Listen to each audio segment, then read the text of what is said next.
महोदय, राष्ट्रीय विकास परिषद के कंधों पर योजना आयोग का मार्गदर्शन करने की जिम्मेदारी है।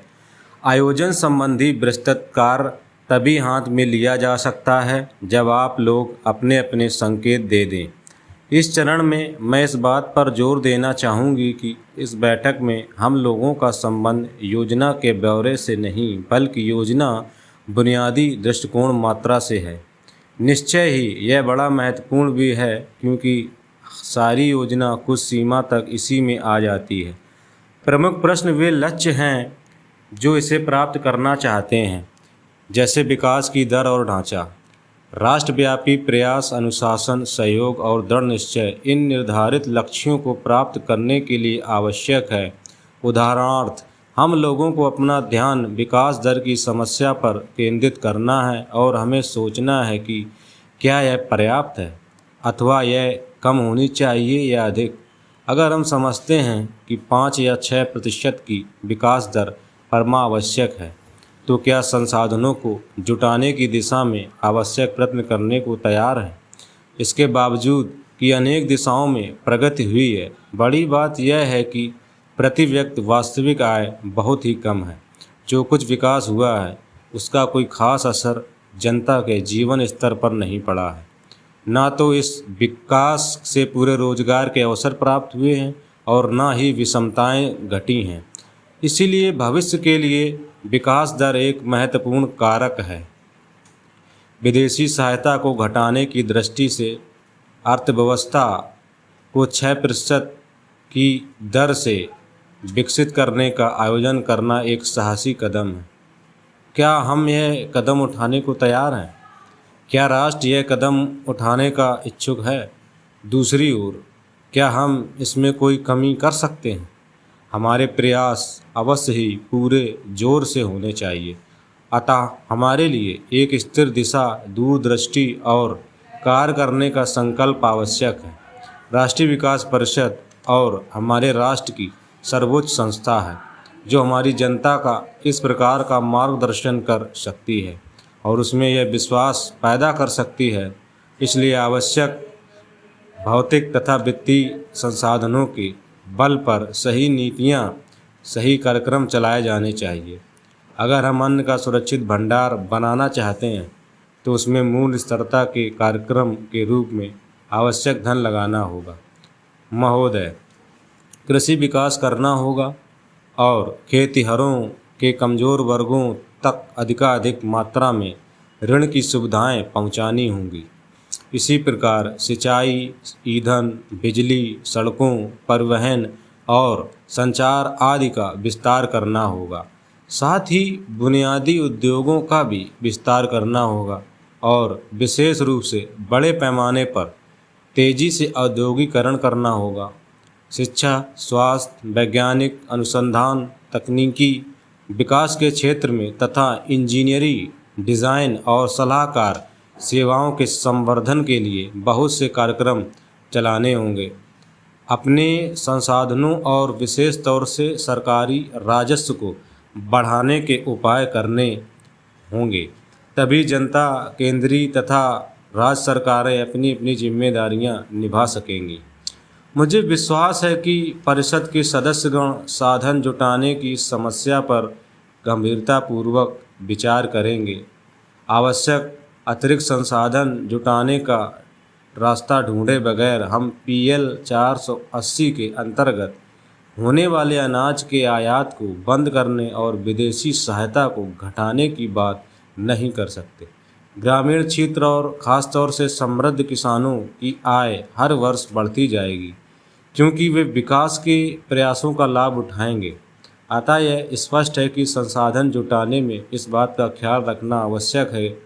इस विषय में हम सबको दोमानी बात करने का रवैया छोड़ देना चाहिए।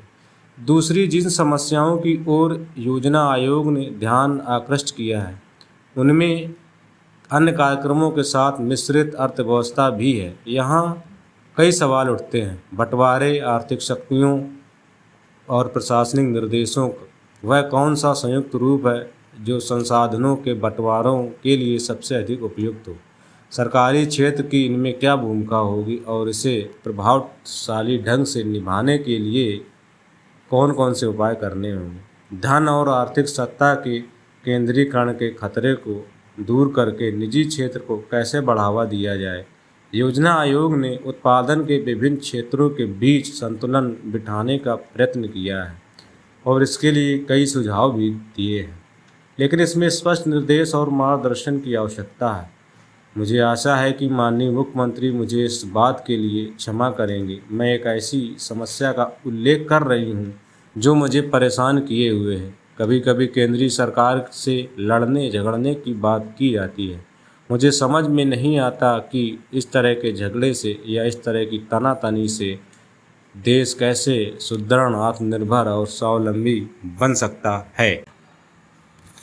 महोदय, इस समय देश का राजनीतिक परिदृश्य एक बार फिर भ्रमपूर्ण तथा अनिश्चितता की स्थिति में आ गया है। कोई भी नहीं जानता कि राष्ट्रीय स्तर पर निकट भविष्य में सत्ता का स्वरूप क्या होगा। वर्तमान सरकार तो हर हालत में जाने वाली ही है। कौन सी नई सरकार आएगी, उसका स्वरूप व उसकी शांति क्या होगी, जैसी बातें तथा प्रश्न लोगों को परेशान कर रहे हैं। इन प्रश्नों के उत्तर भी उतने ही अस्पष्ट हैं।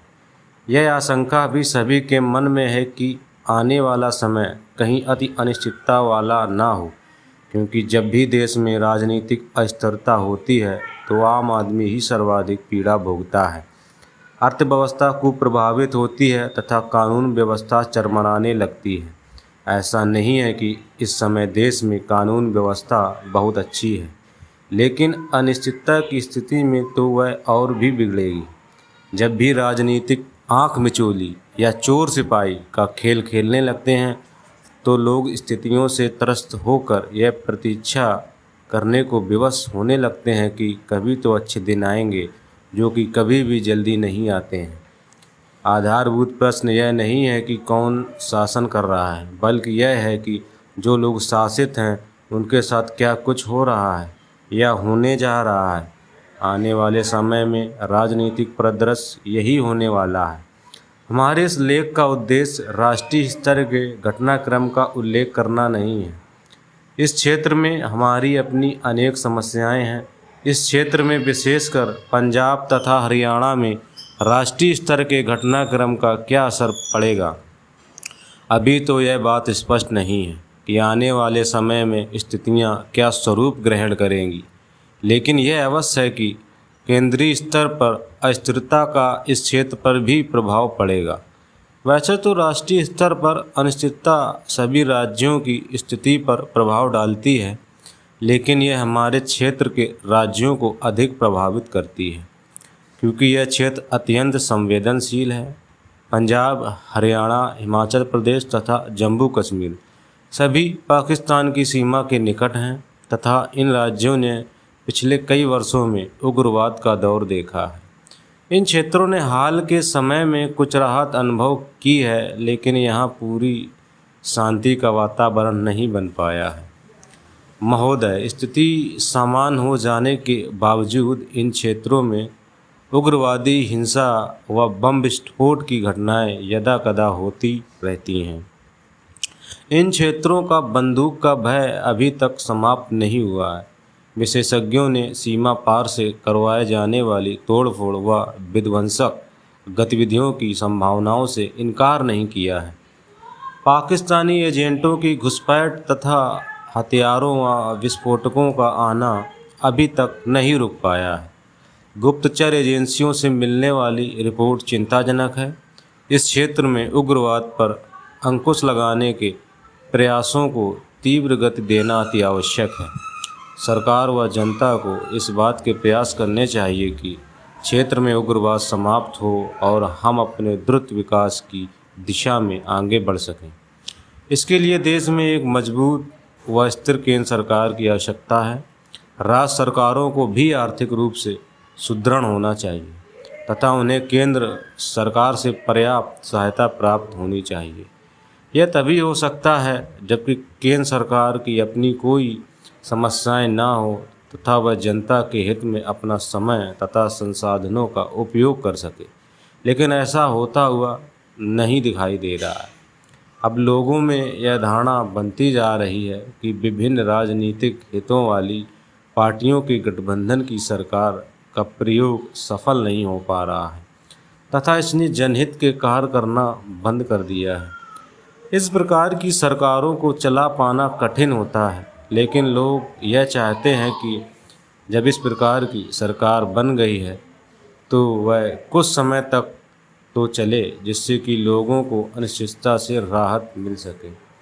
विभिन्न प्रतिद्वंदी दलों की आलोचना के बावजूद राष्ट्रीय स्तर पर गठबंधन की यह सरकार जनता की आकांक्षाओं को पूरा करने का प्रयास कर रही थी। राजनीतिज्ञों पर विभिन्न अदालतों में भ्रष्टाचार के आरोपों में चल रहे मामलों के दृष्टिगत लोग मनोवैज्ञानिक तथा भावनात्मक रूप से इस बात को लेकर कुछ न कुछ संतुष्ट थे कि इससे देश में भ्रष्टाचार की संस्कृति पर अंकुश लगेगा। मुद्रास्फीति की बढ़ती दर तथा ऋणों के बढ़ते बोझ के बावजूद लोगों को हाल ही में प्रस्तुत बजट से काफ़ी आशाएं थीं तथा जिस प्रकार से कामकाज चल रहा था उससे वे काफ़ी संतुष्ट थे। शेयर मार्केट कुछ समय आघात सहने के उपरांत अब ऊपर उठने लगा था।